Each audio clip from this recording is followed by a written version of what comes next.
I hope all of us are smiling post 1 o'clock as well. Vineeta, I'm going to start with you.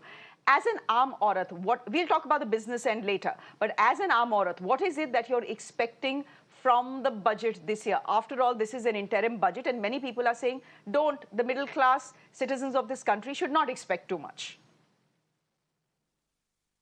Hi, Shreya. I'm really excited and anticipating a solid budget this year. As an aam aurat, there are a few things. I think we've all been suffering from the high interest rates, high inflation, and high unemployment. And while, as an individual, it hasn't hurt me yet.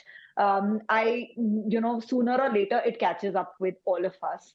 And I feel that the government needs to spur demand, spur consumption by placing some money somehow in the hands of the Aam Aadmi and Aam Aurat, which could be in the form of tax cuts, which could be in the form of more liberal infra spends, which could be in the form of promoting organizations that can create more employment opportunities.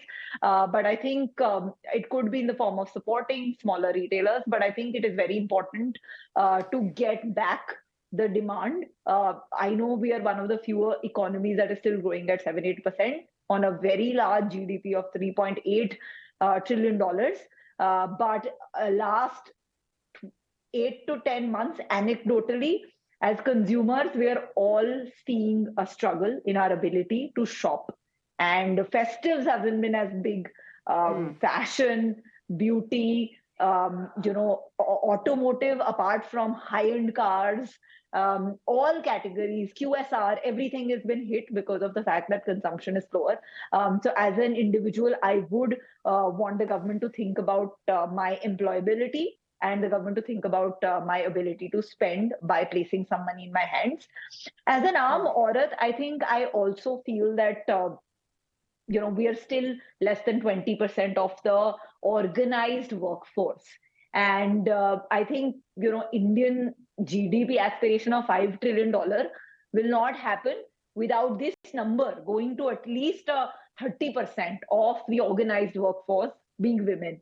And I do feel that Republic Day theme was Nari Shakti, and the government is thinking about women of India. And in continuation of that, I feel that if there are some special tax benefits to women employees, to women entrepreneurs, it will put more money in the hands of women, which I think will again have a very long-term impact, because half of our population not having employment is a massive problem for the economy long-term. So I think these are my top two requests from the government as a, aam aurat.